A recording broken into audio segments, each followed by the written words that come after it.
Do you want to start the game again?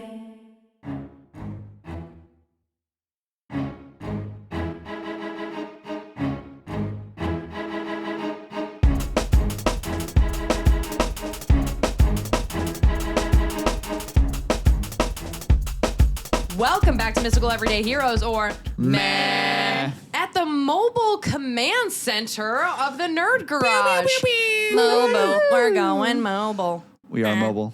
It's adorable. Mobile. Yeah, husband Matt built us this crazy cool contraption, so we're really stoked about it to be able to actually like go on the road.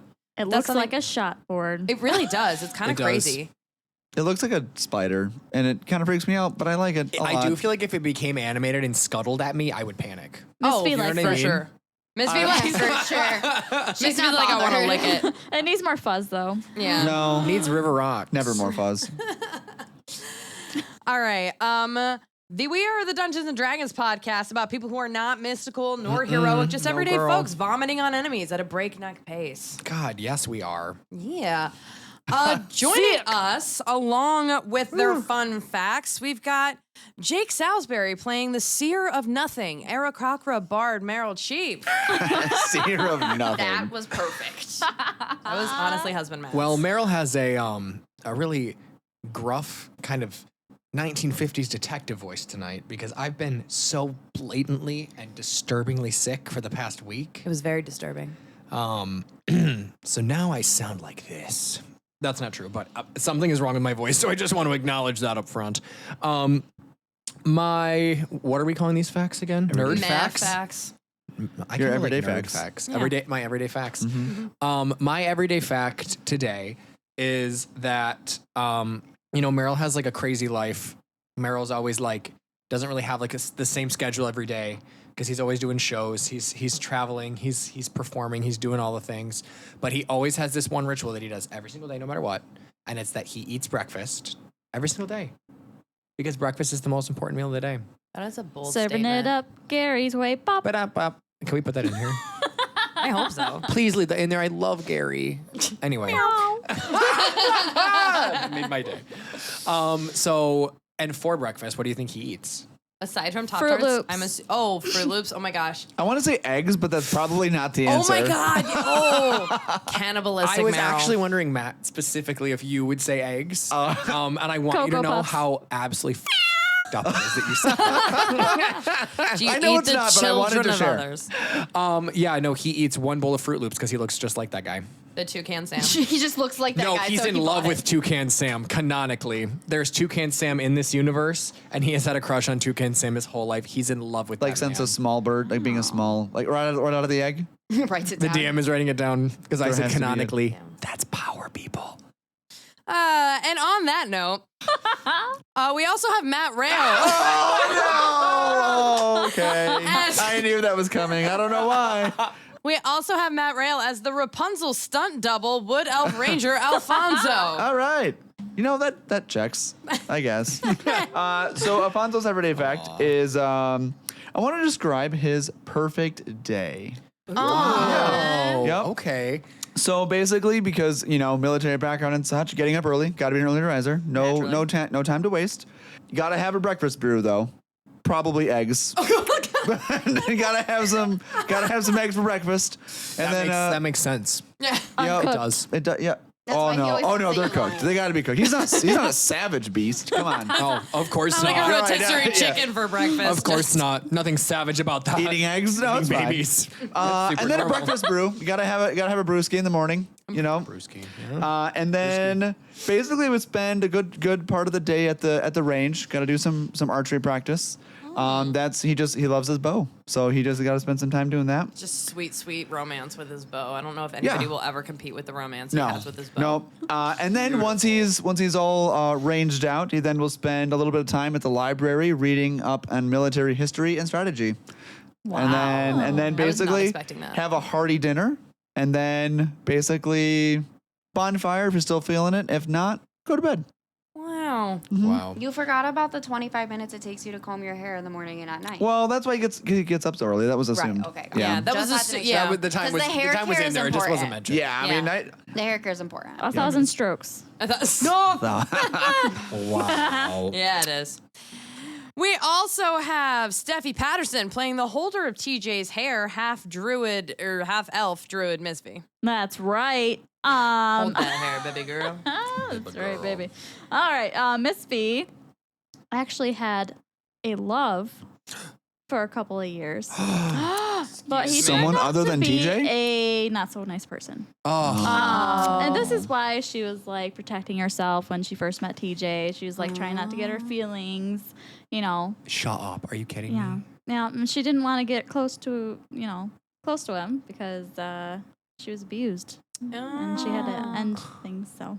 Yeah, well, good for Misphi- Misphi. Yeah. Let me at him. Yeah. Where is he? Jesus, No. well, claw his eyes out. Well, he's dead now. Good. Like intentionally? That's my girl. Oh. We don't. She'll never tell I will him. not tell. He had an accident. You that's a guys couldn't very see Taylor the Swift and fingers Haim that she duet twitched of when you. she said accident, but it's there. And God, you look so much more wealthy after the accident. Yeah, 70 gold. No wonder you were so willing to part with that. Like, That t-shirt looks brand new. we also have Kailyn Kroll playing the aimer of throw up, halfling barbarian Stan Smallman. The aimer of the roll. Aimer. That's incredible. You earned it fair and square. Thank you. You know what I did? I feel like I smelled that memory for like a week. So Wow. I She deserved literally it. just went through it. I did. I deserved it. Stan's everyday fact is that when he was little, his parents promised to take him on a helicopter ride because he thought helicopters were incredibly exciting. I don't know why, he just did. But then they disappeared, and he's never been in a helicopter. I'm glad that helicopters are now. Aw. Canonically part of the this thing. universe. They Yes. It is really interesting to note that in this universe, helicopters do not look like our helicopters in our universe. I can't wait. Are they They're- dragons? They are not. They They're are shaped like very, feet. very gear related. Like they Renaissance tick- style? Yeah, like they have to be like twisted, like a twist up toy. Like ropes? Yeah. Like and this then they ropes? like you twist it and it's like crank, crank, crank, and then it'll like lift a little bit, and then you have to hope that the person who has it like has twisted it enough in order to make it I love go. it. And Yeah. it always looked very exciting. It was like a bop it that could fly. Yeah. Flop it. But Stan never got to ride one because his parents went missing, and that was that. They Fun fact, bop it like that, you'll Alfonso go is a licensed helicopter pilot. Alfonso. Yeah, you Yep. have to You- be. but you don't know as that. You don't part know of this military canonically training. yet, but Oh my God. he's actually as part of his military training. He wanted to become part of the airborne. Yep. That's why his forearms are so toned, is because he has to crank Right. that. He's got to twist it to really wind that gear, wind that Listen, spring. people, a toned forearm is no joke. Yeah, no, it's it. How do you expect him Makes or to breaks it braid his hair sometimes. so tightly? It takes toned Yeah, forearms. that's fair. We also have Matthew Bostian as our sound producer. Insert a beautiful sound that only Husband Matt can make. Go husband Matt. Hope it's that. And you have me, Brandy Bostian, as your Empress of this fine podcast. And among other things, I do the voice of human fighter TJ. Go TJ. The Empress. I would do a bow, but Empresses don't bow. People bow to Empresses. Ooh. Yeah, we're actually all bowing right now. Yeah, it's Yeah, we are. beautiful. With our eyes. No, my foot is on the floor. Yeah, it's beautiful. So, Yeah, and they have to do it until I let them up, so okay. carry on. All right. What happened last episode in Loreland as Meryl, Stan, Alfonso, Misphi, TJ, and Jimbert, who is still dressed as Gilbert, were caught by Jim Jeb Babe. trying to sneak into the Jim mines. Babe. Meryl gave Jeb the dwarven token that for a single use could be used for mercy from death. Upon receiving the token, Jeb had another dwarf bring in the other members of the council to the mines to make a decision. Berg and No-Beard huffed his way up while Beauregard strolled up with his walking cane and monocle. Gilbert spilled the beans that he needed the mystical everyday heroes their help getting to the Soul Stone in order to cure the Rockefeller curse. It was then explained that even before the Rockefeller curse came to pass, there were problems the dwarves had experienced while spending time around the Soul Stone. Aching bodies and stiff muscles being the principal among them, but would go away after some time away from the Soul Stone. The crew hopped in the mine cart, including Gilbert, just in time for Jeb to slap the cart forward with a giddy up, and Bergen lit a match and held it to the long fuse of dynamite that had been laid in the mines. As as they were pushed forward, Meryl took control as the spotter, Stan was on speed control, Alfonzo drove, and Misphi was the collector of ore. And as the mystical everyday heroes did their best to work together in their various roles, TJ did his best not to vomit with the help of Misphi smelling salts. With explosions, narrow passages, angry previously charmed Coco, damaged tracks, and a variety of other obstacles blocked their path, the mystical everyday heroes managed to make it through the treacherous mines to the Soul Stone. Upon seeing the Soul Stone, our heroes felt something change within them as they have now leveled up, which is where we are now. Beautiful. May I just say that was a really fun episode. Oh my God, that it was so much one of fun the to most film. freaking fun nights I of my had life. such a blast. It was so so glad. fun. It was That so was much really fun. good. I actually genuinely for half of that time was like, I'm like on a ride at Disney World. It's Yeah, just I taking a was really long visualizing time. the whole thing. I was having so much fun. You did a Yeah. great job. Thank you. Yeah, That was it was great. so fun. Thank you. I was really nervous about that, so I'm really glad you guys liked it. Oh my God, no, It was a amazing. hoot. Yeah. Good. All right. So now that we are in the mine, I want to paint a picture for where you're at. Okay. You are in the mine, but it's not a small space. This is an open, expansive cavern. It is lit with bioluminescent algae. There is moss hanging from various cliff sides that are kind of like 3 stories up.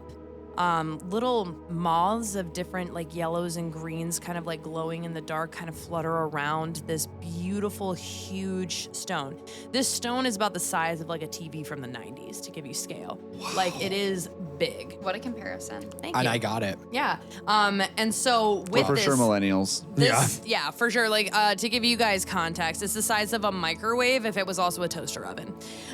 If it was also a car. Yeah, if it was also like one of Like a those small tiny convertible. like yeah, what are those tiny little cars that like Mini Coopers. Yeah, like a Mini Coupe mixed with a Smart Kia. car. Smart car. Yeah, like Yeah, a smart like a car. smart car. That's also a toaster and a microwave. Yeah. So that's what we're looking at with the Soulstone size. It's glowing seemingly like with green and yellow energy and light. So, Brandy, would you say it's lit? I would say it's lit. I would say Whoa. it's so Fire. lit. Is it lit, fam? Yeah, it's no cap, lit so much. So as you guys are in this expansive cavern, you start to feel, and the closer you've gotten, like you've been a little bit distracted because you've been on this minecart and it's been so hectic, but you're realizing now that your bodies are starting to feel like you're aging rapidly. Like you feel stiff, your joints feel achy, your muscles feel locked up and weary. I've fallen. I can't get up. So as you guys are starting to feel this way, Jimbert pops his head up.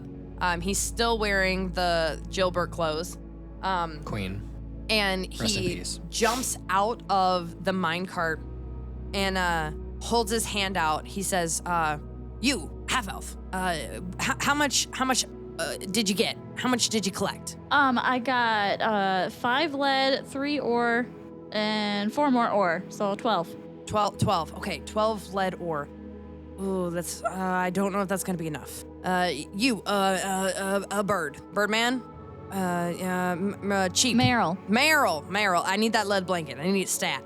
Meryl is like doubled over, hands on knees, like huffing and puffing, like very much, and is like, something feels weird. I think we've been underground too long. It's got to be it because I feel old and gross. You gotta give him the give him the blanket. Like need we the gotta blanket? get this figured out. Can I get us out of here? Can we leave if I give you the blanket? Gilbert walks up to you and slaps you hard across the face. I need the blanket now. He looks suddenly super embarrassed and hands you the blanket. Gilbert takes the blanket and then he strokes your feathers. I'm real sorry I had to do that. You were having a moment. Thank you. So he pulls that over and he quickly I needed he it. quickly hurries over to the soul stone and he shouts to Misphi, half elf, bring the ore. Okay. And he throws the blanket over top of this beautiful glowing stone. And as Misphi brings over the lead ore, he starts to like take it and pile it up around the base. Like he's almost like baking an egg in embers. Like he's just like, it's just so round and he's piling it up to try to make sure that all aspects of this stone are covered in lead. Somebody roll, why don't you guys all roll an insight check? 19. Okay, so you notice that As the lead is getting put up around it, not only is the soul stone itself dimming in the inner light, but you also start to notice that your body is starting to feel less and less restricted. You're like going back. I mean, you still feel some of it, but you're definitely feeling like almost an immediate change from like that really heavy feeling like somebody's sitting on your chest to more like you're just kind of achy.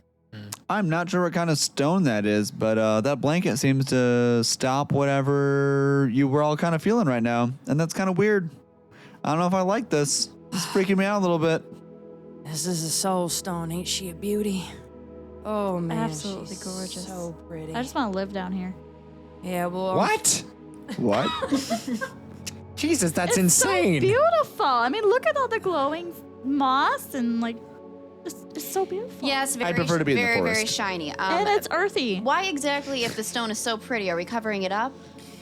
Well, my theory, and I'm hoping that I'm right. Me too. My theory is that the soul stone is part of why these people have been Rockefellered. And he points to the walls around the soul stone.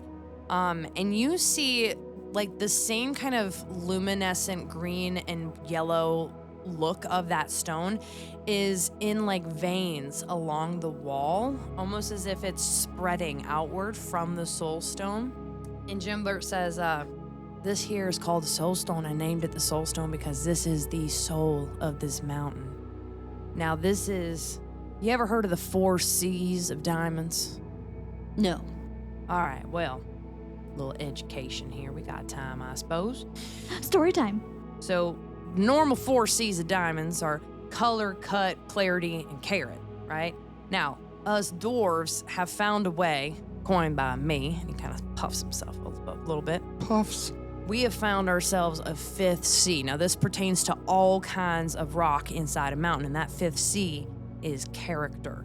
Now, whenever we're looking at a diamond or a gem, that character tells us whether or not that gem is going to have people fighting over it, offering it as love interest, anything that makes the people around it feel things, that is that stone's character. Now, the soul stone here is a beauty, but it unlocks something inside you.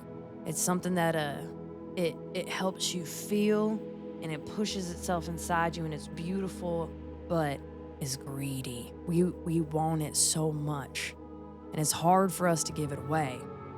But I've noticed while I've been in the mines that all of the lead veins, whenever they're present, the soul stone veins shy away from it.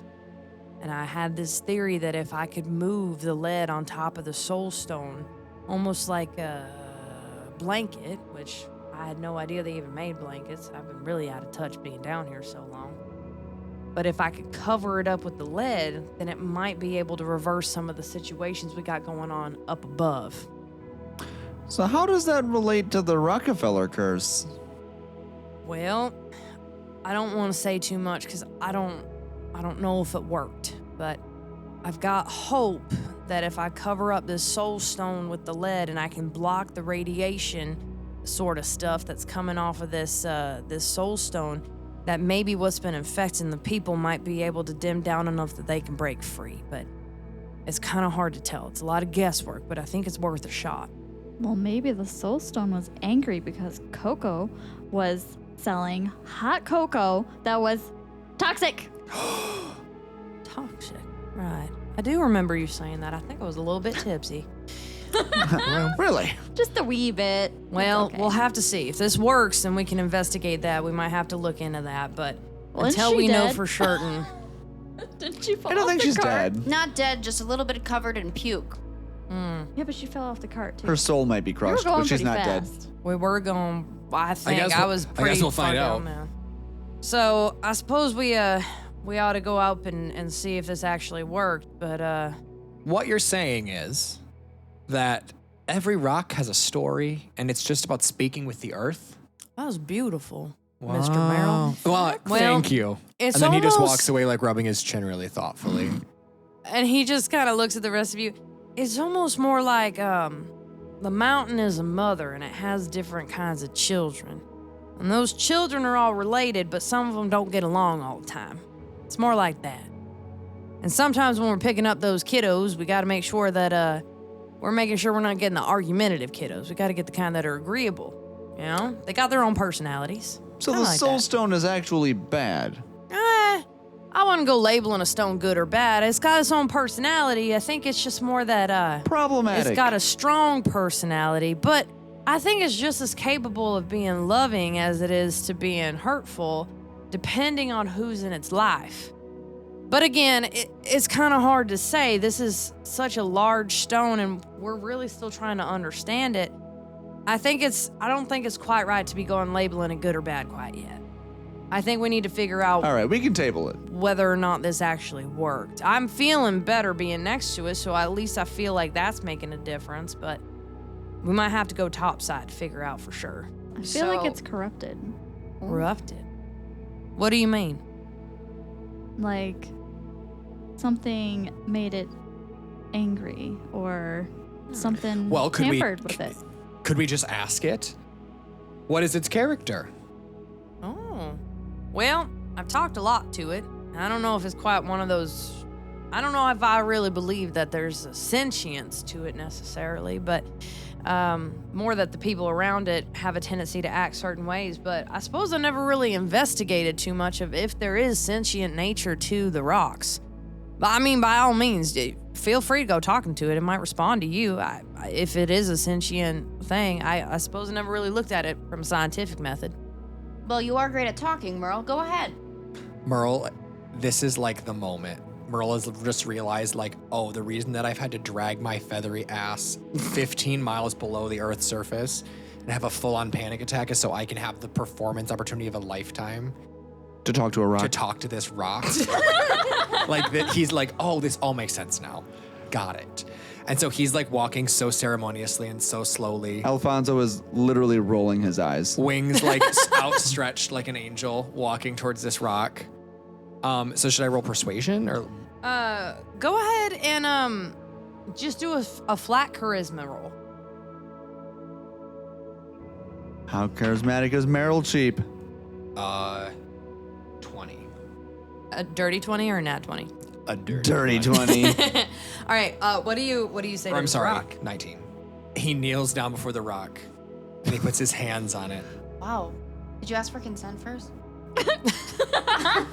Is it like sort of? He like, removes his hand, realizing that maybe he overstepped, considering that this rock may have sentience. Also, because there is lead around it. So did you touch the lead or the soul stone? You should probably touch the lead. How many of you are here with me right now? I thought I was speaking with the stone. We're all we've got to be It's all relatively one close. We're all like cake, Meryl. staring at you, and We're you 2 feet away. Shut up. Okay. you made it quite dramatic to go talk to the stone. So we're all Caesar's a rape. Stone. we're all here for you, but Just we also let are, the man work. Oh, Stone, right. stone. I didn't realize that was a part of it. Is anyone there in the stone? Sorry, this is stone. Brandy. Just checking. This is a 19 on charisma. This is how. Yeah, that means it could be as bad as I want, and it worked. You know what I mean? All right. Come forth from the stone and tell us who you are. Meanwhile, TJ is applauding from like the back of the cave. No one's heard anything Right. from him until now. That was so beautiful, Meryl. Why is he talking to a rock? It has a soul. Oh, all right. Okay, all right. So, as you wail at the stone, this like through like the kind of the cracks in the lead, you see the soul stone that had been kind of dimmer before, as the lead has been kind of piled on it, is now starting to glow a little bit, almost pulsing with your words. So it's like pulsing back at you, just ever so faintly. Yes. Well, holy shit. I think it likes you, Meryl. It can hear me. Okay. Can you hear me? Call it pretty. You're so pretty. That's right. Or handsome. Yep. Or whatever you prefer. You look great. I've never seen a rock look so great. Could you blink once if you can hear me? With what eyes, Meryl? The rock dims, like suddenly. Never mind. Oh, never mind. That was just a joke. Maybe you don't think that's funny. Sorry. Get some new material. Soul Stone, Soul Stone. It really liked this before. Please speak to me. The stone like lights up a bit more, like kind of brightens, and then it like flickers. And roll an insight check. 20. Nat 20? No. Oh. Okay. You get the distinct. I was really excited for this too. I'm like, I'm ready. You get the distinct impression based on the pattern of the flickering that it is completely laughing at you. It's Of course. You, if anyone would recognize camp, I appreciate that. You get a good knee slapper if anybody does. These other folks here, I don't think they've been out These other much, what? You know? But you get it, I can tell. Can I ask you something now that we're such good friends? and it dims a little bit. No. Oh, I understand. We don't know each other that well yet. It's just a first date. I just First date? Do you want to ask me something about myself? Meryl, are you sure you're the right fella for the job? It lights up again. Okay. I am ready to be asked. Ooh, he flutters his eyelashes a little bit. It starts to feel warm, like around you, as it lights up, and then just as it's starting to get a little bit like uncomfortably warm in the area, it like kind of like flickers a couple of times, like it's almost like running out of juice, so to speak, and then it dims, and then it kind of like flutters off, like it stops glowing. Roll another insight check. It wants to help us. Or it wants help. Maybe. Should we take the lead off? 11. With an 11, you get the distinct impression that it's not like dead. It's still the soul stone, but that it's pretty worn out. It needs to be reduced. It needs help. So then, is it asking us to help it? Yeah, Meryl kind of like leans down and is like, all right, all jokes aside, are you okay in there?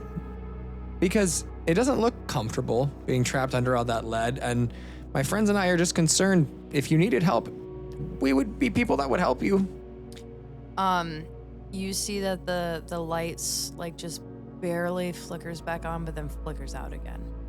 I think it wants the lid off, but I don't think that we want the lid off. Misphi's just gonna go over there and start taking the lid off. So you're taking the lead off. She said so. Okay, that's what you're doing, huh? Great. Well, there goes Misphi. She's over there throwing lead. What are we gonna do? All right, so And when I throw some lead, but as you start taking the lead off, whoever wants to roll an insight check can roll an insight check on the soul stone. Nat 20. You're rolling Nat well 20? tonight. Okay. you and that rock are just got it going on. So as Misphi's this taking rock. the lead off, you see that it fully stops glowing.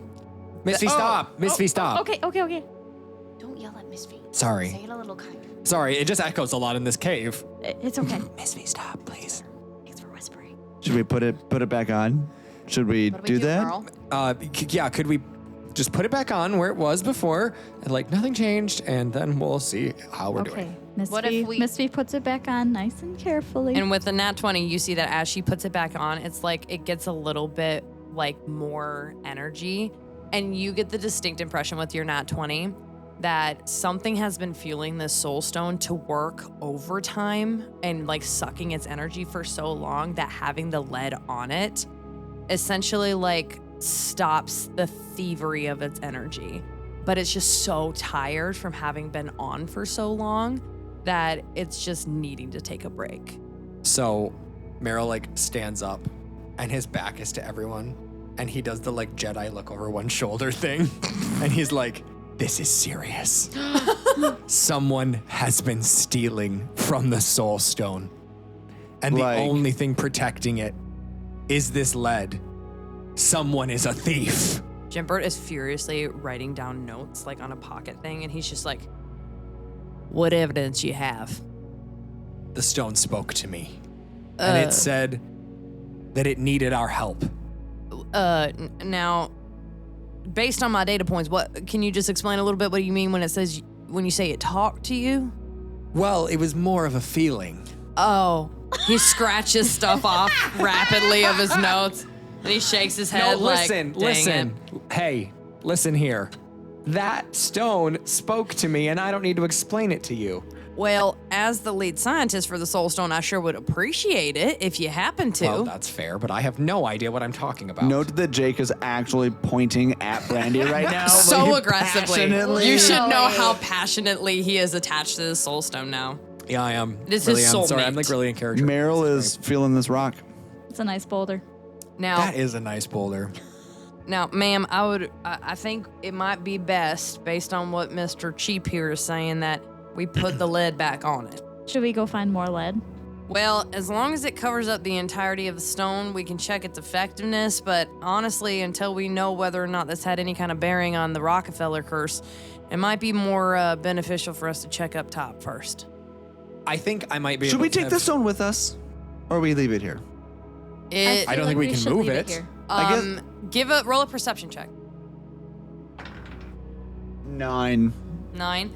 What about you? 5. 5. Okay. You think you could probably strong arm this? I think we can do it, guys. So that means no. I think we can Well, do it. be in character. You rolled what you rolled. You think you can strong arm I'm this? confident. Yeah. Like, I think we can Anybody do else it. is I just- welcome to roll well, a perception I roll. know I could pick it up.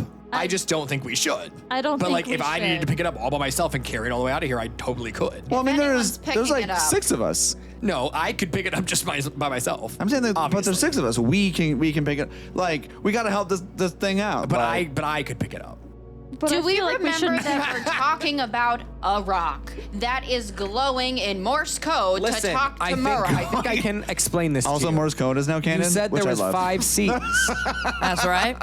Okay, first of all, are the C's a real thing? Just an aside? Just an aside, the 4 C's are absolutely a real thing. That's insane. color know cut, that? character, or color cut. Didn't you buy her a ring? polarity and Yeah. You didn't They know didn't that? say that when you bought the ring? Maybe they did. I don't know. I guess I didn't notice. So at It's this your soul point, stone. you guys are pretty convinced that you could lift up this soul stone and take it with you. Okay, Oh, but I was gonna God. say, so I think that I can explain this to you. You said there were 5 C's. That's correct. 1 was character. That's right.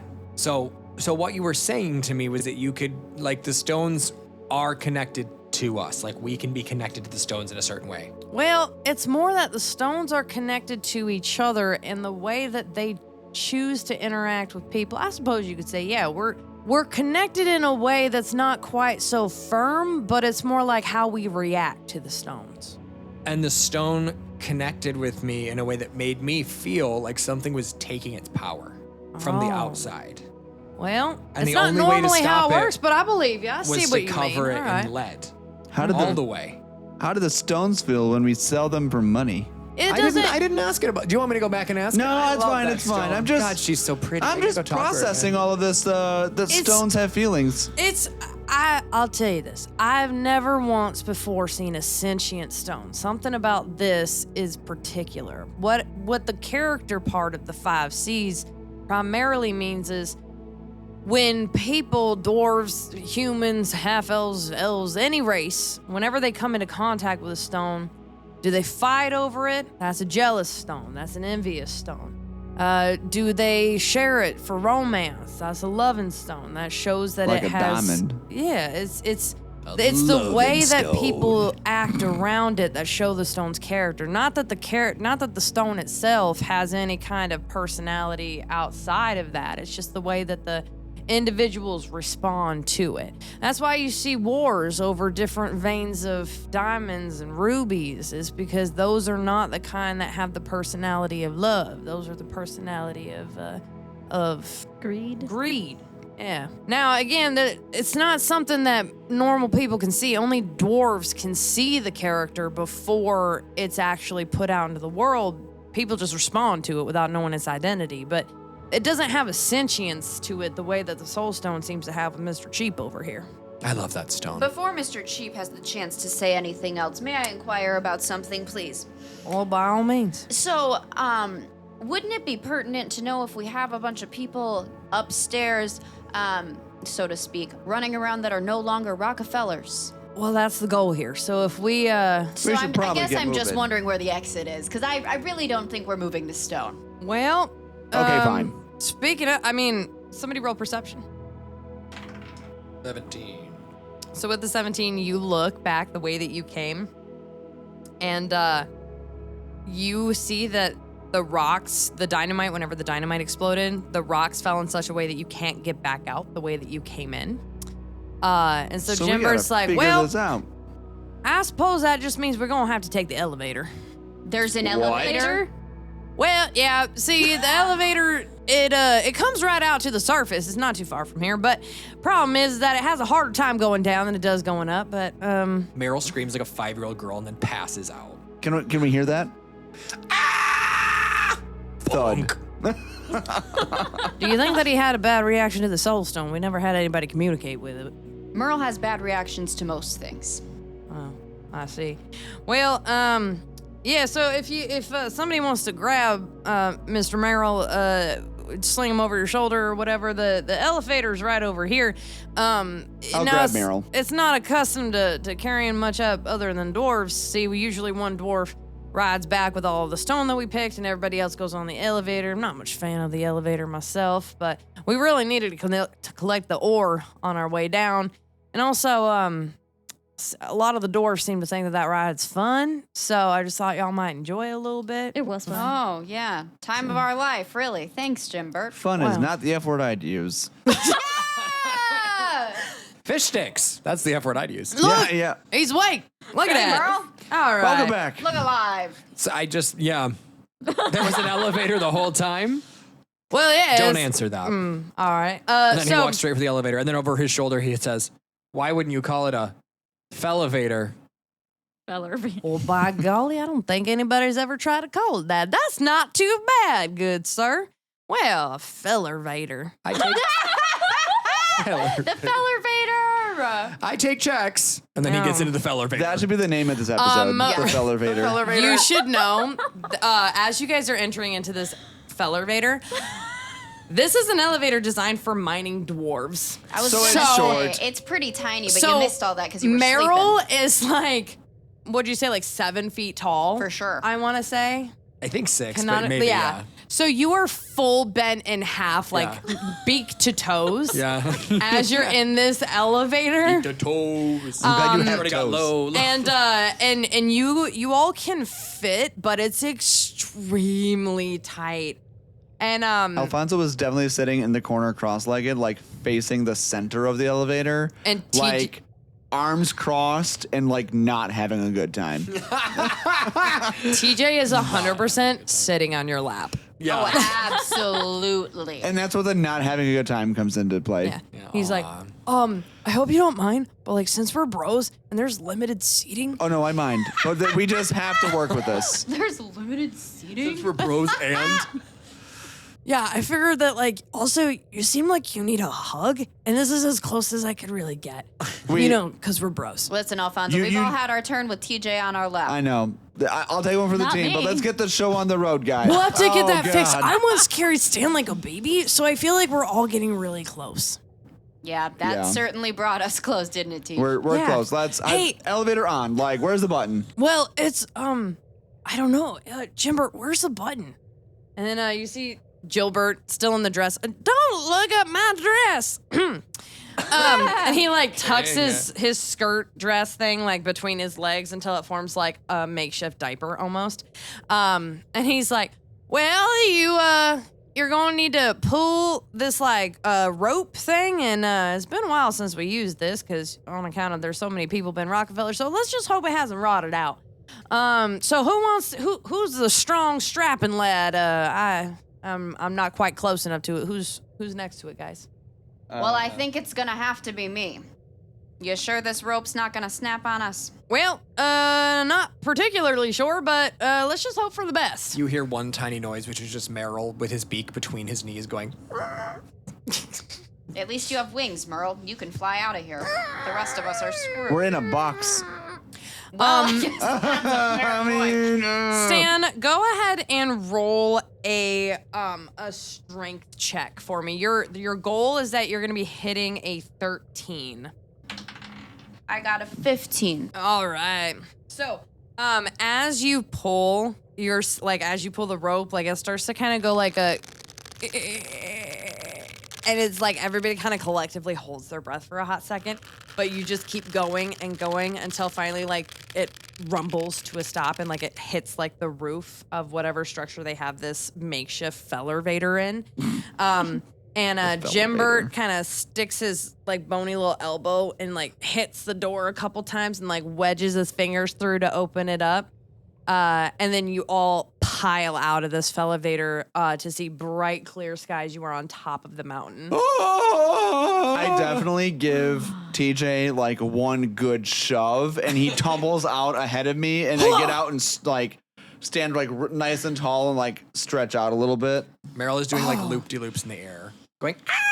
Misphi just kind of crawls out and is like hyperventilating. Wow, even Misphi had a bad time. Wow. She's claustrophobic. Jimbert just kind of stretches his shoulders and is like, so that was a soul stone. So why don't we go check and see how this thing's going? Y'all all right? Y'all look a little Just peachy. Oh, all right. We've been better, but we'll make it. Meryl lands and is like, what's next? Oh, all right. Stan, how you doing? Well, we do our best to be heroic, but at the end of the day, we're as normal as can be. So Amen. Yep. throw brother. one back and let's move on to what's next. Speaking of which, can we throw one back real quick? Like, we need a drink. Alfonso is God, like, it would be- find me a bar. It would be. All right. We're checking on the Would be a fellers. great And time to go, take it easy, relax, have a drink, sing a song, go to bed. You've sung enough, but that's okay. Never enough, Teach, that's your never, cue. never. so we never did like see an inn for a long rest. We could do that. I just want to drink if there's an inn with the bard. There's the bar. I mean, it's kind of open, but it's just over this mountaintop. Like the entrance of the mine is about like 2 stories down that way, but there's a path here. Just follow. So what I want you guys to do, I'm going to explain as you guys are kind of walking down this mountain what you see in here. Okay. As you guys come out of the mountain, you see like, you pile out of the elevator, you guys catch your breath. You see the stone walkway where it's kind of like been flattened over just so many dwarves that have been coming up from this mining operation and working their way back down to the bottom of the mountain. And as you guys kind of peek over the top to where you can see the overview of the mining camp, you first hear the chaos before you see it. So what you hear is kind of echoing up these rocky canyons. You hear like, get more water. We need water down here. And people screaming and like, anybody got a stretcher? And just wails. People wailing for like loved ones and people like rejoicing, people crying, people screaming, just general chaos. And as you see over the top of this crest, you see that there, first of all, were a lot of the Rockefellers that had been pulled from the mines as dynamite was getting laid. Like you saw some of the ones that were closer to the Soulstone that had not gotten out. They had not gotten them out in time, so they were still like kind of in their various states of work. But many of them, they were able to get out before they started having the dynamite for the mine. And you have like different people in as loved ones kind of surrounding them. People are running back and forth. There are like just some people standing and kind of crying, and there's just a lot of general confusion and chaos. So if everybody would be so kind as to roll me a perception check. 17. 7. A 5. 15. For those of you who rolled under a 15, there's just so much chaos, so much to focus on. You're just like kind of overwhelmed by the amount of insanity that's happened. But Stan and Meryl, and actually Alfonso. Alfonso, thank you. TJ also didn't roll well. Shocker. So Stan and Alfonso, you guys see kind of down at the base of the mountain after, like, you see, first of all, like there's some almost like a rocky fog that's been coming out of the mines from where the explosions had gone off, and like kind of just like dust that had started to settle. But you see that a very vomit covered Coco is limping out of the mines. And she's with a smaller dwarf, like smaller than what dwarves generally are. And you can kind of see from a distance that she's wearing her, again, vomit-covered lead cloak. And she's holding something in her cloak as she's exiting the mines. Holding something in her cloak. That's what you can see from this distance. Well, Hey, guys. Tej, I got some bad news. Oh, Misphi, you okay? I'm fine. Misphi's great. Oh, okay. Coco's covered in your puke and she looks a little bad. Well, to be fair, you kind of aimed me by my ears. She deserves We it. can- Duked it. I don't know what to tell you. That is what they say. We can I've split the never blame heard how that we before, but want. I'm going to trust you, Duked it, Stan. duked it. But regardless, she is not happy, and she is coming this way, it looks like. Yeah, either way, you're the one who emitted the vomit, so I think she's probably Maybe we should just get out of here probably and go the somewhere most else. mad at you. But she's like a 15-year-old girl. I think we're fine. I think we should probably figure out what's going on. It seems like a lot of people are in distress. But she also seems to have something under her jacket or her cloak, and that seems concerning. Where's you see that? Cersei? Do you think Cersei could go see what's under her Cersei. cloak? There she is. Up above you, you see like Cersei had been circling the top of the mountain, waiting for you guys to come out from whatever exit she could find you guys. So she, as she hears your call to her, she comes and lands on your shoulder and like, blah, blah, blah, blah, blah, blah, blah. I kind of nuzzle her a little bit. Oh, I missed She you clicks. so She's like, much. Cersei, this is gonna be a little bit gross, and I'm sorry that we're gonna have to ask you of this, but No. okay. Well, Cersei, what she's trying to tell you is we need you to go fly under that girl who's covered in vomit and see what she's got in her hand. What do you say? She cocks her head to the side. I want you to roll a persuasion check. I like that you have to persuade the actual bird. We're talking a DC 10. Well, good thing I rolled a 9. What's your modifier? What's your... That's with it. That's with it. I So rolled a 10 with my Cersei, modifier. You're not the one who told her to go fly under the vomit cloak. So Meryl just quickly steps in between and says, Cersei. So if you're helping, you're going to do the help action, Can I which do means that? that you roll with advantage. So basically, that means that Stan needs to roll twice Oh, cool. You get another roll. because you're rolling with advantage. If Come on, please.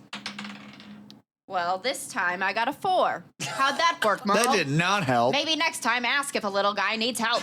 Cersei flips her head to Meryl and cocks her head in a very distinct impression that you get of like, are you effing kidding me right now? That's then- exactly the Listen. impression Misphi And then is giving turns back to everyone. Stan, and like you think she's about to like nuzzle you, but she full on headbutts you right in the forehead. Just I peck. deserved it. I get it. I'm Yeah. sorry. Cersei, you don't have to listen to any of them because I am not making you go over there to that. How close is She Co- nuzzles Not so your nice face. lady. Has Coco seen us yet? Has Coco seen you? Yeah, like we see her and we see there's a like She is down at the base of this. Okay, so she the only doesn't- thing that would give her cause to look up would be Cersei cawing. I will roll for Coco. She does not notice you guys. She Great. does not see you. So it looks like she hasn't noticed us. So are we gonna go down to the base where all the chaos is? Or are we gonna do something else? What are we thinking? We What do we should do? go over there and see what she's hoarding under her cloak. I am a little bit worried about what she's got under there. Which of the two of us does she hate the least? 2 of us. Does she hate how does she feel about you after you charmed her? Well, I'm thinking maybe we split up.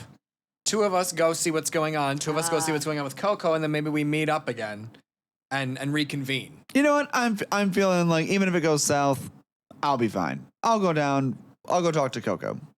I Thank definitely God. don't want to be near her. No, 'cause you- last time you- she clawed Yeah, Meryl, no, TJ, and you're gonna go with I'm a- Misphi. I have delicate skin. And Stan, why don't you go and you protect that guy because that's what I hired you to do is be a strong little guy. Strong Great. little The guy. 2 big buff frat boys going to talk to Coco. Well, good luck. Let us know how it goes. Let's go teach. Would you rather go talk to Coco? No, I can't wait to see how it turns out. Honestly, this is the perfect concoction. I had to play the So bit. so Meryl and I are heading down to Coco. All right, let's go. Let's just I think we can do this. Bye. I'm let's so excited. I think we can do this. okay. Wait, where so are we going? So here's what I'm going to say. I'm going to first of all, you guys are both going down. All of you guys are going down the mountain.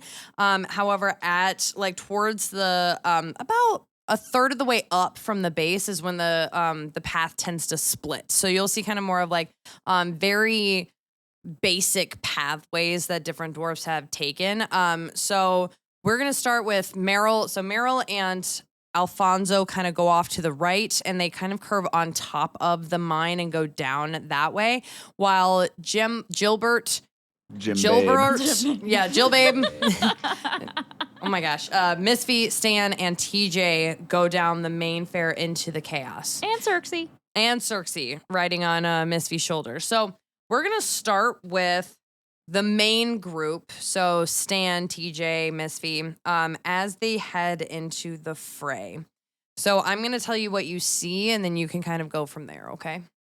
You see, as people are running back and forth, completely ignoring your entire existence.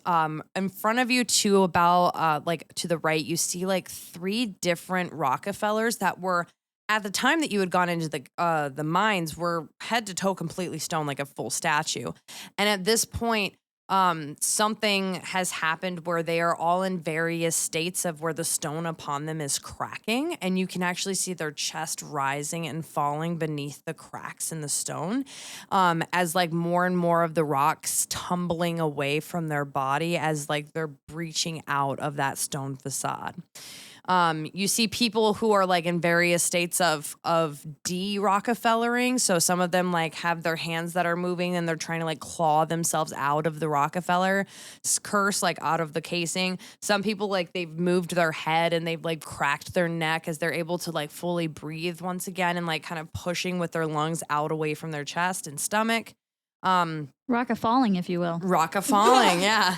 And there are some, as people are standing in front of others waiting for them to I de-Rockefellers. really felt like I was experiencing like a war reporting. Like I was so in it, and then you said that, and I was Thank like, you. What just happened? Yeah. That was God wild. damn it, Misphi. That was crazy.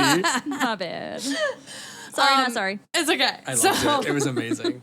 So, and then probably like the most heartbreaking thing that you see is probably like 30 feet in front of you, you see Freya, the bartender from the bar that was like the no nonsense, like eating popcorn, watching you guys discuss things. She is now draped over an older statue that looks like an older man, and she is sobbing, just screaming, "Come on now, old man, just wake up, please, just wake up, I'm begging you." And you see that nothing changes in him as she's crying, trying to get him to wake up. And across the way you see Bergen, Nobeard, and Beauregard kind of walking into the fray as they're kind of shouting out orders. And you see Freya as she hears Beauregard's voice. He's walking with his cane and his monocle in his eye, kind of still strutting the way that like somebody in power tends to strut, as Bergen Nobeard is huffing behind him all red-faced, like trying to shout out orders, but it's getting kind of overspoken by Beauregard. You see Freya stroke the cheek delicately of the older man, and based on the resemblance as she pulls away, you can kind of see that was probably her father. And you see her like stroke the cheek of this man, and then she pulls away as she looks at Beauregard, and within like a couple of seconds of her seeing him, she struts over there and decks him hard in the face. And she says, "You bastard!" And she turns in time to see the 4 of you. Let's see, 1, 2, 3. Yeah, 4 of you. And Circe. And Circe enter the Thank you, the Meryl. clearing, and the chaos seeing this is kind of slowed to a stop as they watch Freya and the newly non-monocled Beauregard as he has gotten like the monocle knocked away from his eye, and he kind of staggers back in surprise. And she yells, "You should have listened to Jimbert. He was in my bar for 2 weeks, screaming that he knew the cure, and now my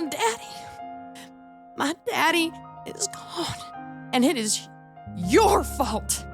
Those lives that have been lost are on your hands.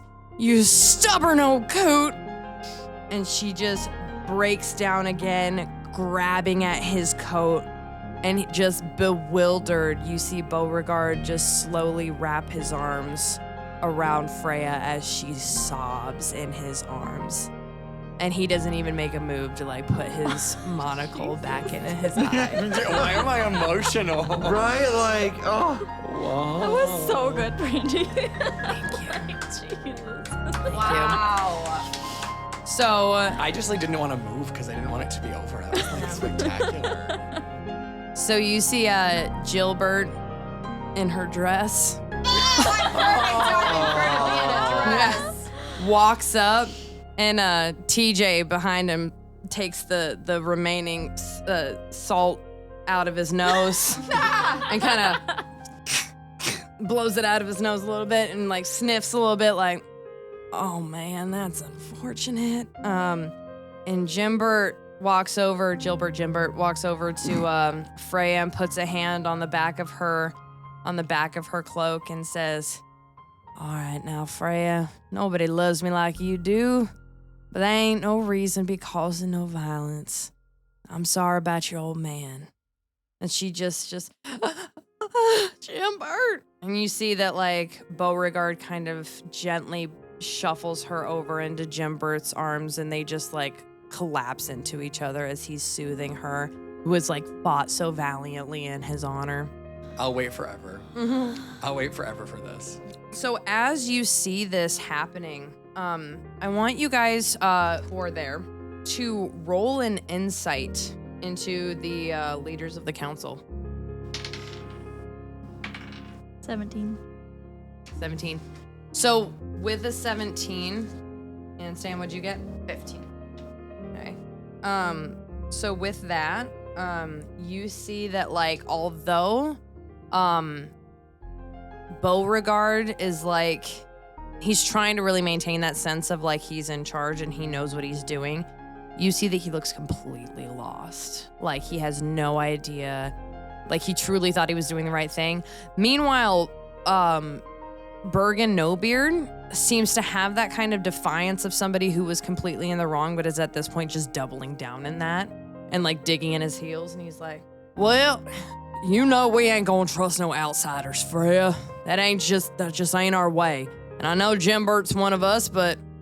And she just sniffs and she's like, you shut up, you old man. You don't know nothing. You don't know nothing. You try to come get a beer at my bar one more time and I'm gonna dump it on your head.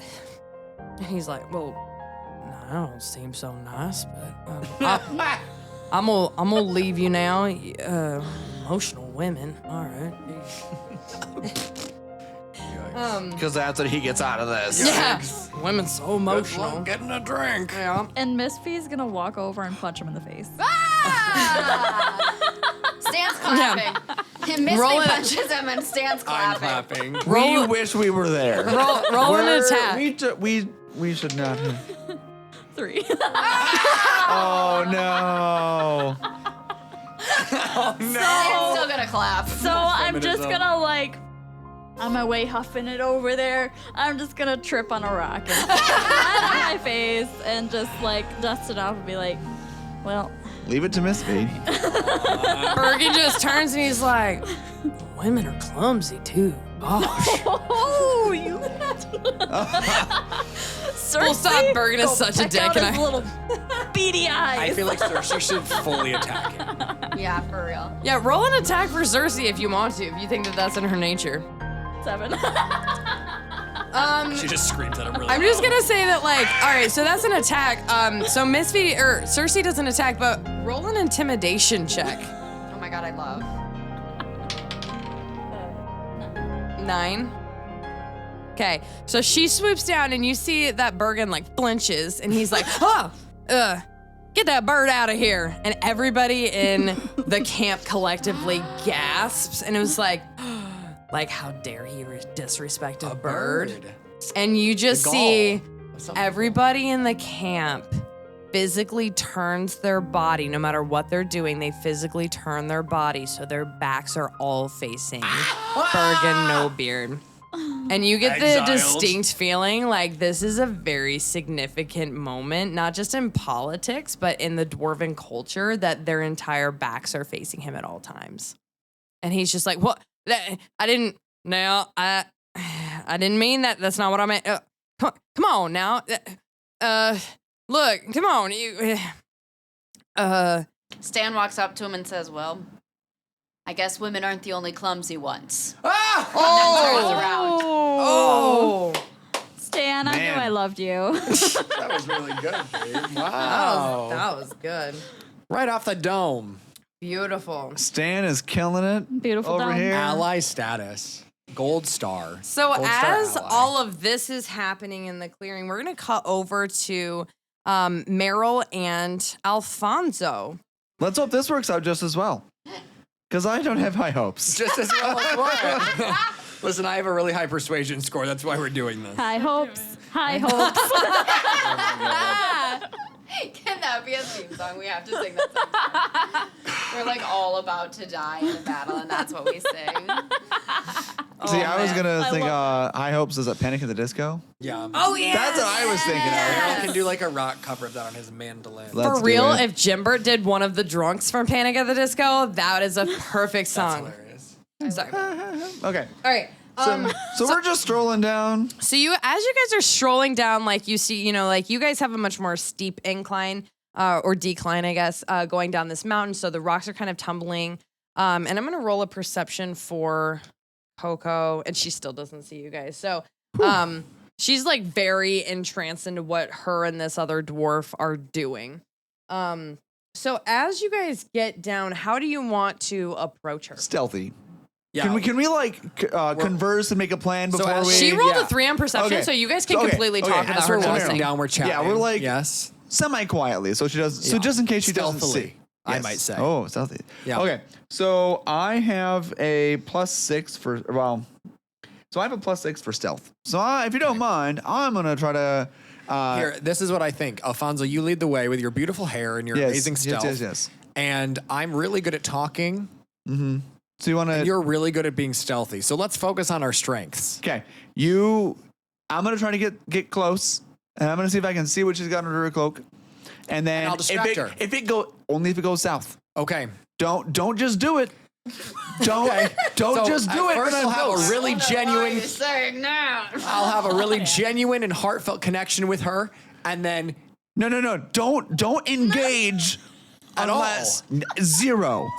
Zero I will not unless speak to her. yes, unless it goes I south. thought I was making the plan, and suddenly I feel like I'm not making the plan. It's okay. We can work at this together. We can. Well, here's the thing. We can't start with your plan and then go to my plan, but we can start with mine and go to yours. Okay. You see what feel I mean? Heard. I feel heard and understood. God, I'm gonna use that. Thanks, man. It's not gonna work now.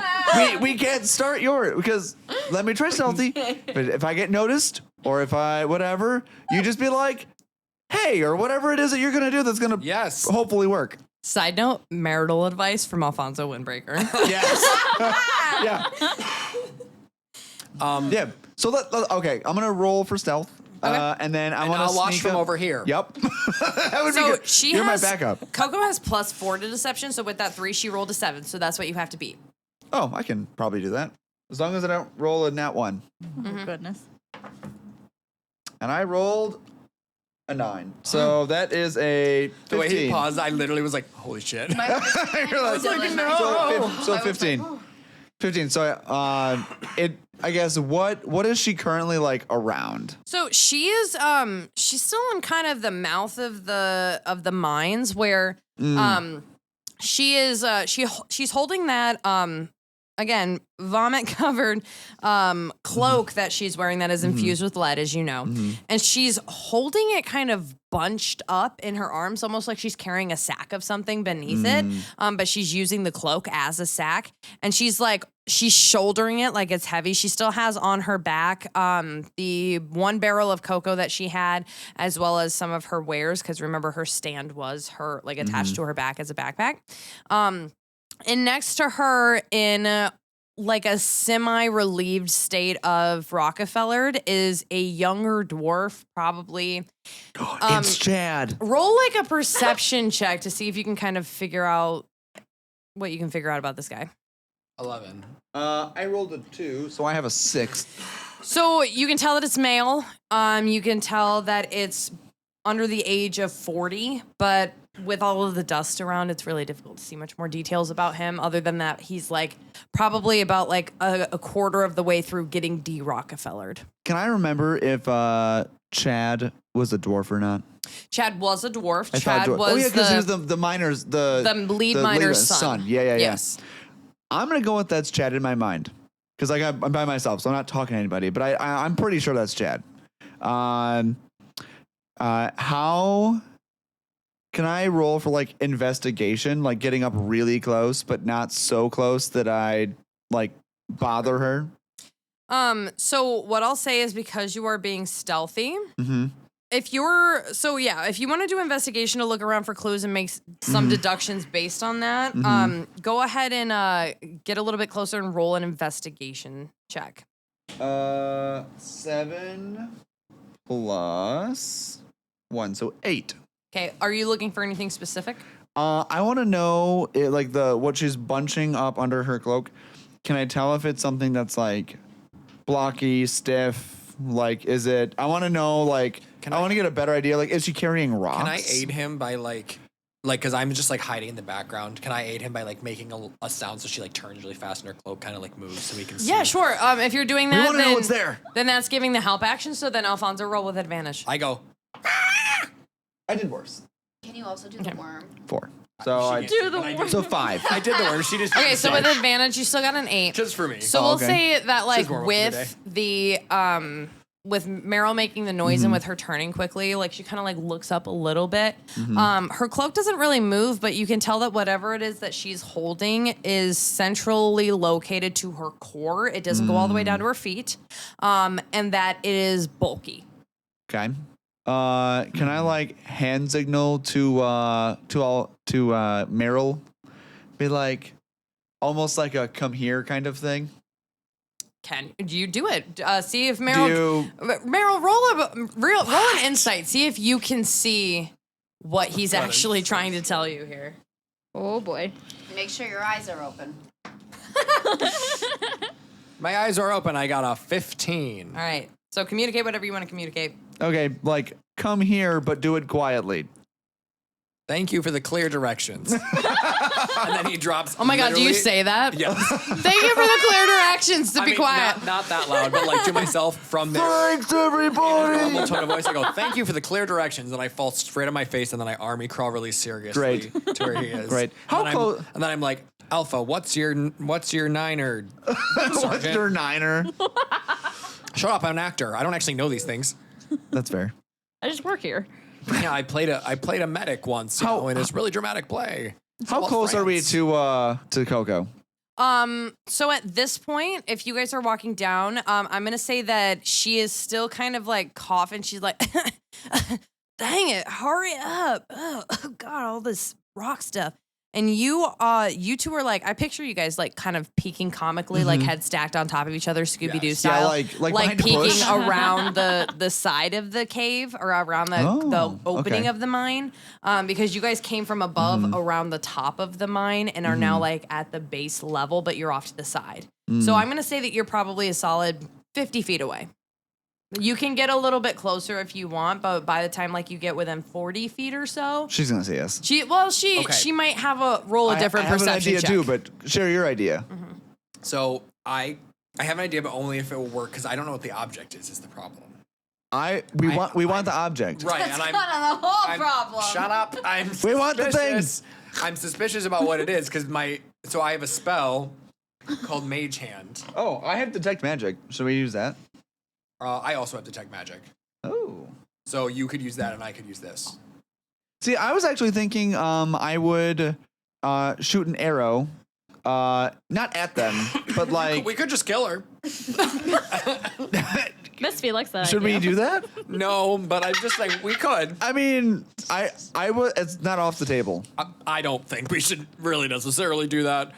given my alignment, and also just that seems kind of. This is going exactly how I thought it was gonna go, and I'm having a blast. Alfonzo and Meryl are the problem solvers over here, and we're like struggling hard.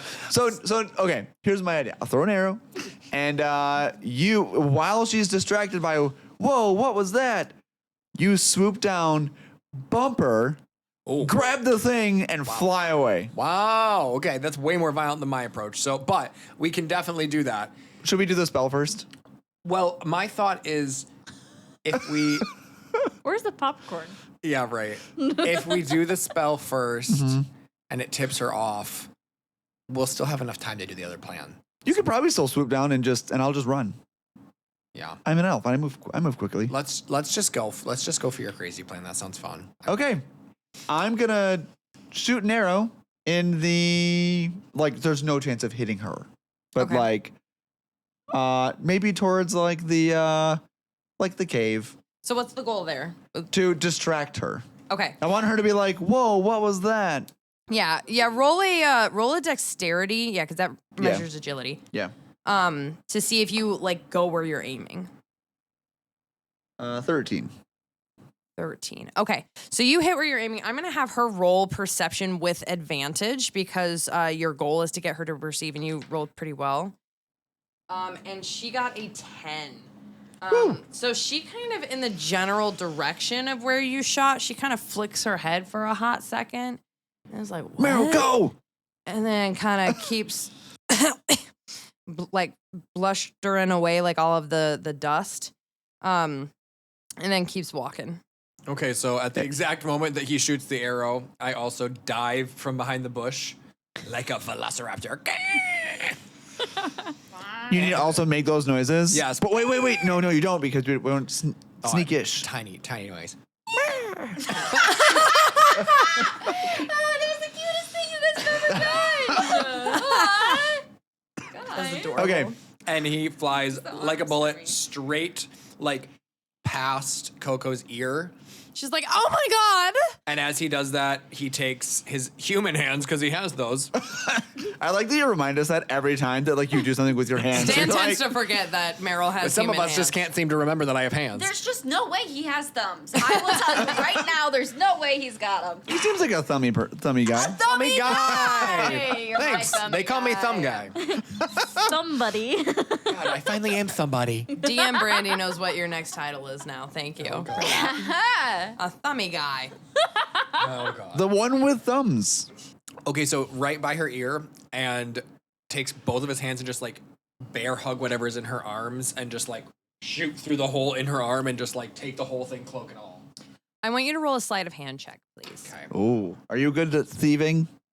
I'm not as good as I am at persuading, but here we are. Well, that's what we have to work with. You're trying to beat a 14. Oh. Help me. Do something to help me so I can... Can I? If you can give me a convincing way that you help, I will let you roll the help action. But at this point, you've already distracted her a little bit, so she kind of looked up, and then Meryl flew at her face. So... Can I sprint and also try to take the thing? Jump and slide tackle her Yes. around as I'm also trying to get we just. Side note, I feel like this is exactly like those commercials for the DVD. You'd never pirate a DVD because you'd never steal from a grandma on the streets and just some guy mugging a grandma. This is what I'm picturing right now. Is you mugging her. We're just I trying to love steal those this So sure, roll 15-year-old girl. sleight of hand for you mugging Coco right now. Vomit killer I just want. Let me Coco. just. I do get a +4 sleight of hand actually. So. Let's, So if you yourself is doing a sleight of hand, you'll do a separate sleight of hand check. 12. Okay. Is that including the... Oh yeah. Okay. So Yep. it had to be to 14 because she's Yep, I know. holding that with both of her So do hands. I get advantage because he helped me or not? No, because he We did both his own just suck. thing. Yeah. So she just holds it closer and body checks each of you out of the way. Ugh. She's like, Chad, get in there and help me, dang it. I knew it was Chad. That's what you got from this? That's a strong little girl. Oh man. Right. Sorry. I miss Chad. You sound exactly like I thought you would, Chad. I don't even know you, man. Look, get out of here. Coco, like, come on. I don't even know you, man. I could not. I don't even know you. Like, let's just go. God, friggin' twerps. Jeez. I jump up and I'm like, Coco, I'm so sorry. I didn't even see you there. God, that was embarrassing. We are in such a hurry because all this craziness has been going on, and we need to go. We need to go. We need to get out of here. We need to figure out what's going on. But before we do that, we just want to make sure that you're okay. And then I like reach for her like I'm gonna comfort her, but one of my hands is also like going directly for the object in her arms. She immediately jumps back and is like, you charmed me. You think I'm gonna forget that you cast a spell on me to try to make me your friend? Listen, I didn't think I'd need to because I thought we had something here, Coco, but then you forced my hand. I don't understand what the problem I is. forced you to get into my mind? Oh, I rolled a 20 persuasion. Nat 20? No, but 20. Oh. I'm gonna have her. So you rolled a persuasion. I'm gonna have her roll. Her insight is so she got an 18 to your 20. So she's like, you know what, Meryl? It is so hard to find friends and people that I can trust. And Chad's like, well, actually, shut up, Chad. Chad, shut up. God. Thank you.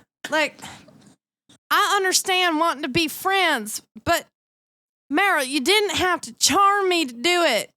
You just seemed so intimidating, Coco. I had no idea if you'd even like me. And like fluffs her hair off to the side. I am intimidating. It's part of my nature. It's hard to be as gorgeous as me in a world like this. Yes. It's so ugly. Ugh.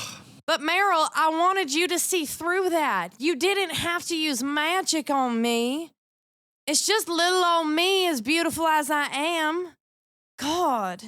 And Chad's like, you really are beautiful. Shut up, Chad. God. Could this episode be called Shut Up, Chad? There's so many good episode names with this one so far. Feather Vader. Feller Vader.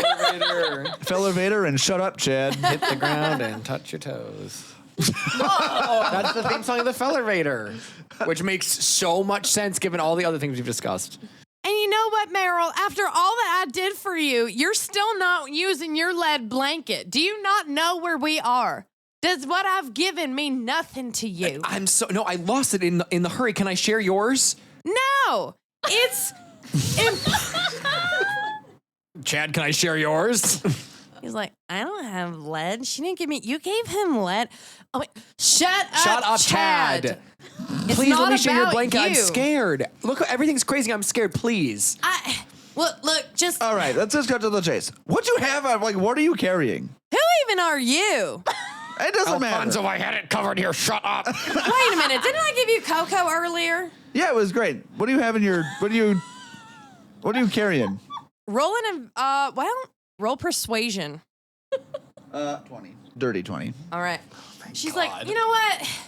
This is stupid. Hold out your arms, please. This is heavy as snot, and I am not about to be carrying this around this entire camp.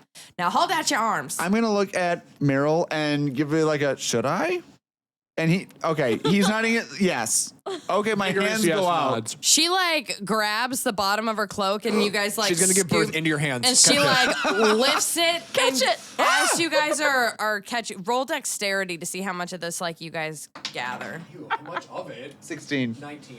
Okay, so with that, you guys are managing to catch most of the ore Oh. that was pulled. That is like the remnants of the ore of the soulstone vein that she is pulling out of the mine. This seems very important, and I'm glad we did all this nonsense. So she's. This looks like it's Yeah, God, this was successful if I've ever seen it. What are you talking about? Okay, never mind. Sorry. Continue. Go ahead. I'm just look. I just need you guys to hold it until we can maybe get. We've got it. We will hold it. yeah, Give it no. to us. Give it to us. We'll hold it. Heavy. Can I and put it in my it's backpack? And you It's are been a day. Listen, it has been a tough day, and you don't need to hold this burden anymore. Share it with us. While they're talking, I'm definitely like scooping Share the all the ore load. into my and I'm bag. using a wing and my arm to scoop it while I'm saying this. We're like, thank you. We're just like taking it. Look, I just need y'all. We need to find a cart. Chad. He's like, yeah. What do you need, Coco? I need you to go find the nicest cart with the most stable mule, and you need to go bring it here. He's like, well, I should probably find out if my dad's... Chad, just go get it, okay? I'm sure your daddy's fine. Go get the cart. All right. Yeah, Coco, I get what you need. Thank you. Now, gentlemen, hold on to that while Chad goes and gets a cart and a mule. Gosh, anybody want some cocoa? No. If you had some cocoa, do you have to go get it? I mean, I hope you don't have to go too far. I have like 1 or 2 on my back still if you want like a cup, but... I think I'd be happy to... I want to... Can I buy a glass off you? Sure. But I'd love some fresh stuff. Could you grab us some fresh stuff and we'll wait here? I'm not roll a persuasion check. Because that sounds lovely. Not enough. What is it? It's a 3. She's a tired so girl. that would be a 6. Meryl, I'm trying real hard to look at you and not remember that you use magic on me, Oh but my- then you go and you say the dumbest things. You want me to go across this mining camp I just and get get you it? some cocoa? Go get it yourself. That's fair. Oh, with That's that, fair. can we go get it ourselves? I mean, leave the stone, or at least just wait till Chad gets back. Y'all, it has been a long day. It has been a long day. There's just all this dust everywhere, and it does not look good with my skin complexion. And look, No, very ashy. she starts kind of like looking around. We should probably actually skedaddle with some of these stones. Actually, all of these stones. Where the heck is Chad? Chad! And you see like Chad kind of coming over. Like there's no mule. He's just hauling the cart. Chad is the mule. I'm coming, Coco. I You could say couldn't he's find an the ass. mule. I just Hurry got up, the Chad. coat. God. I don't know you, but all right. You seem in charge. All right. And he sits the cart down with a huff. She's like, well, load it up. Let's go. We got to get out of here before all these people start noticing stuff. Noticing. None of your business. Get it in the cart, please. Roll for persuasion. Yeah, right.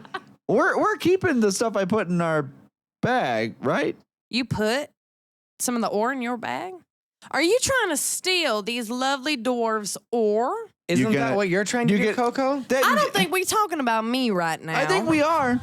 Are you gonna fight me for it? Because this, I've got what we're. And I'm gonna just close my bag You know up. what? You and know we're what? gonna walk Everybody, away.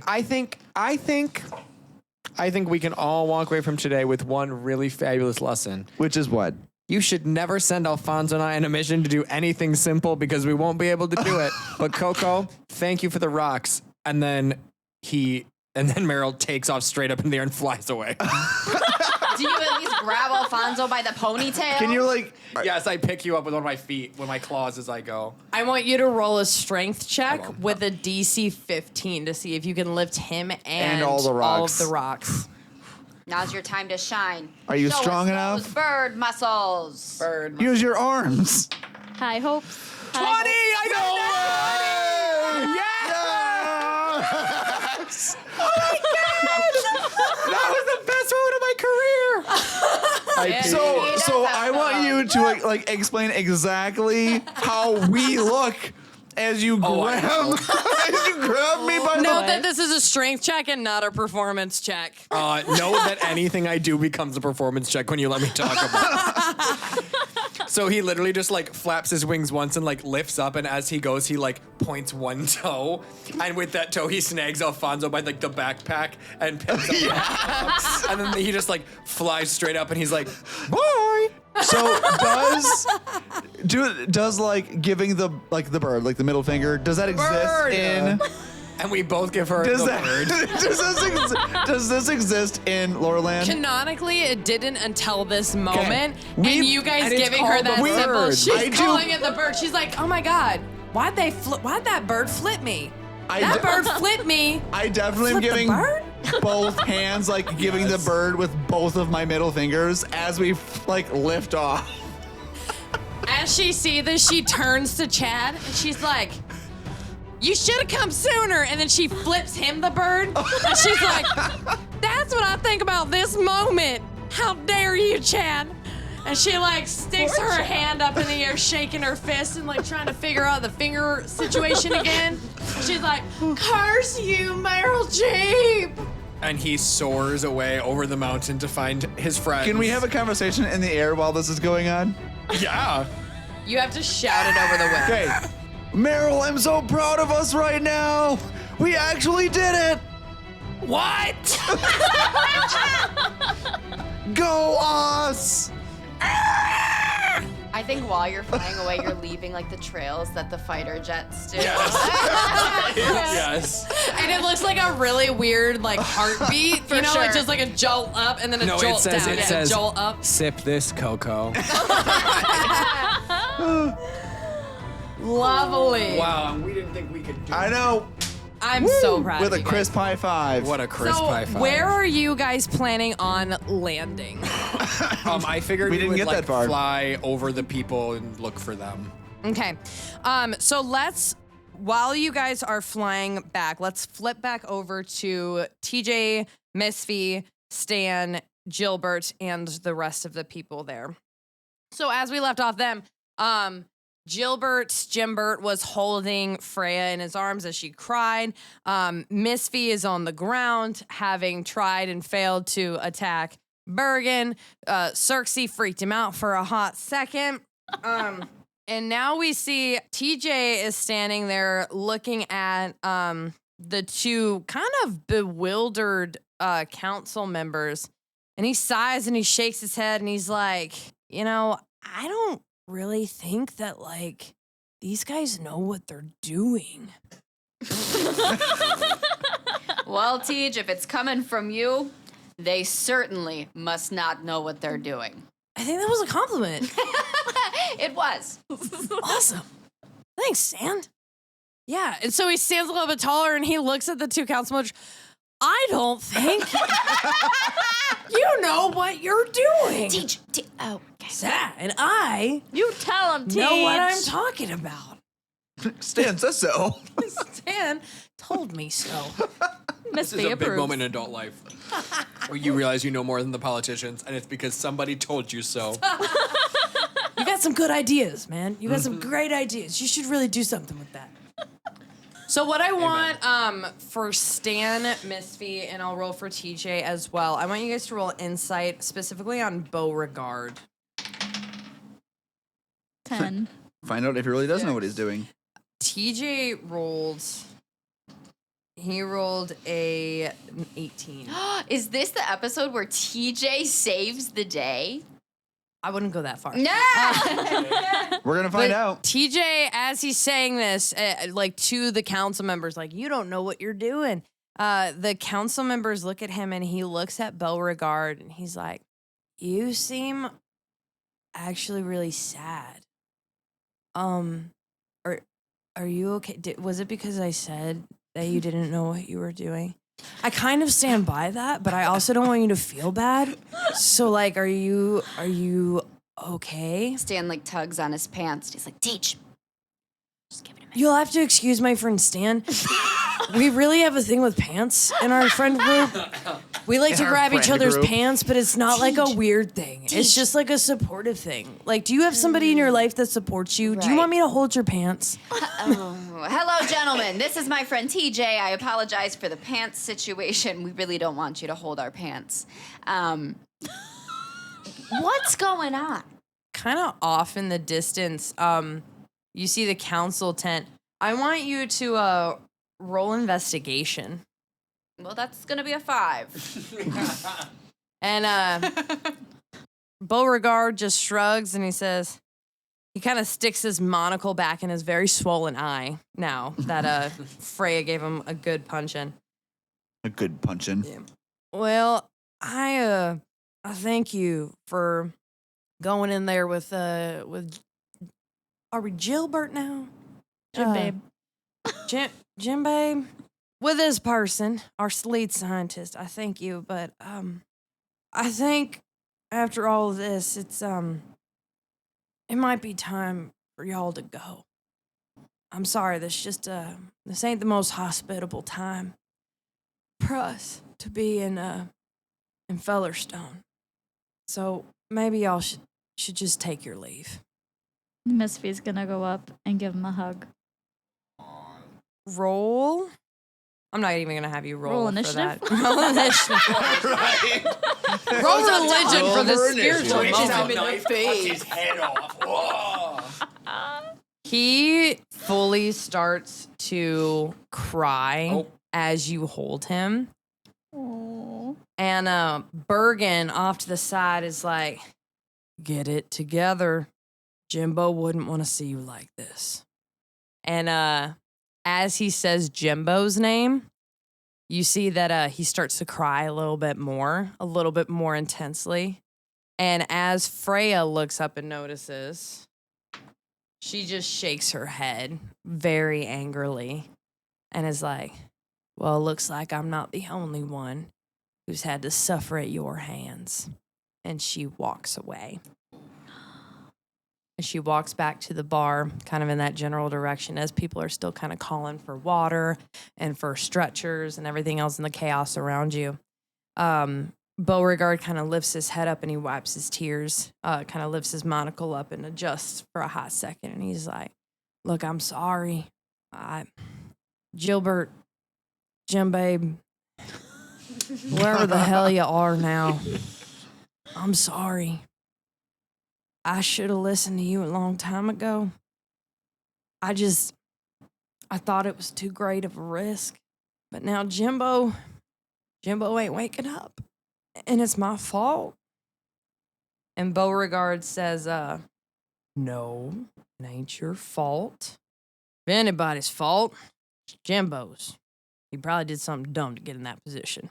You see Beauregard straighten himself up and kind of adjust his cane.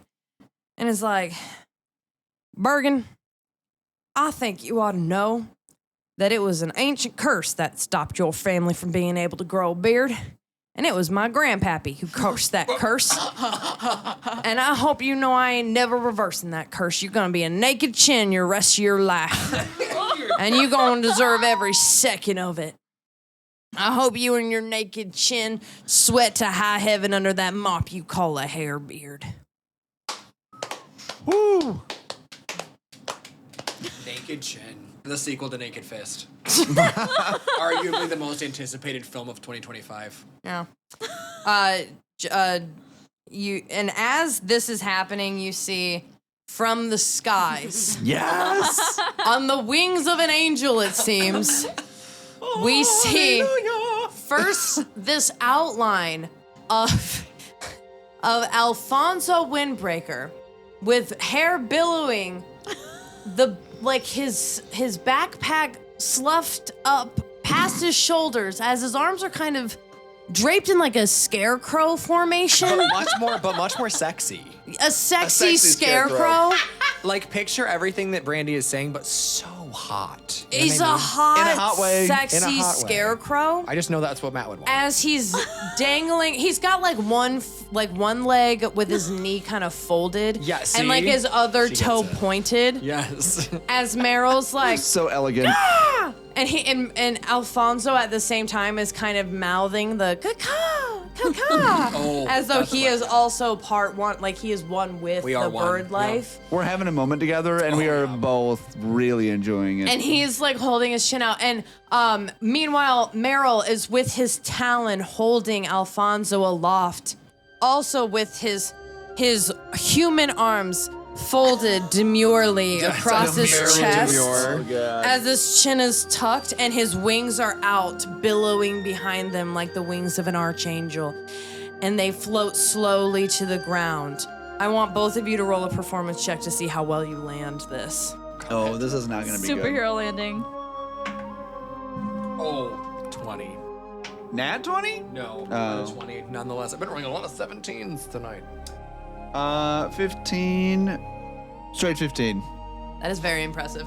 I thought so too. Wow, this is really bad. We- As the sun is beginning to set behind these stoic yes! And a cinematic adventurers soundtrack plays. in the Matt, background. Yeah. Please, husband Matt. And Like the sound of heaven. Yes. The wings, Meryl's wings just extend aloft and slowly float down. And slowly, delicately, just with the very tip of his toe, Alfonso slowly rests, pinky, toes out like a ballerina, dangles just for a moment as though he hovers above the crown naturally before slowly sliding into the stance. And he winks. Hello, ladies and gentlemen. He winks at everybody who looks. It's like a rapid wink, but in a hot way. It's just like... Just into the camera. Yeah, Winks just into the camera. winks. And it's like a little ding sound. And then behind him, with his wings extended as though he is one with Alfonzo, like as though Alfonzo himself have sprouted wings, is Meryl, landing ever so delicately, a head above Alfonzo. And his beak arches towards the sky.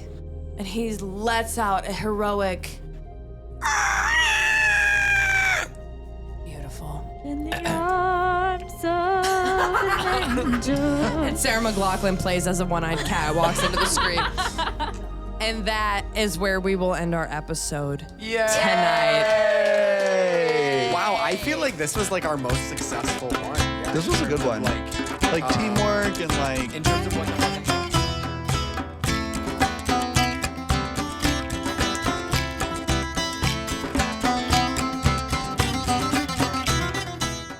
That's the end of our episode. So let's talk about a couple plugs that we have. The Archivist Apprentice has been launched. As of today, right? Actually, as of the last 2 weeks. So actually, it'll be next. Oh my God, next Friday it launches. Am I prepared for it? No, I'm not. I'm really not. But it's at least it's copywritten and So, but everything. it's out. Like as Yeah. of the publish of this one, it's out. Yeah, Okay. so it launched October 4th. So if you are interested in a fantasy novel with a fantastical pantheon of gods, political intrigue, and an all-around decent mystery, trying to figure out what's going on with our main heroine, pick it up. It's The Archivist's Apprentice, and it's freaking awesome, written by yours truly. Woo! Yeah. If you are also looking for some good background music for your D&D game or just enjoy some really good tunes, check out Matt Bostian's album in the link below. You can buy it on main music apps. Also, guys, we're a new podcast. This is episode number 7, yay. Yes. So it would Lucky really help us number out if you 7. rated the podcast and subscribe for more ridiculousness. Share it with your friends. Share it with your barista. Get a coffee. Get a friend.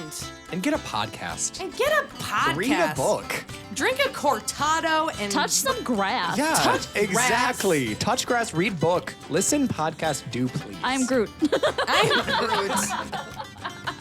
You can find us on TikTok and on Instagram at Mystical Everyday Heroes, all spelled out.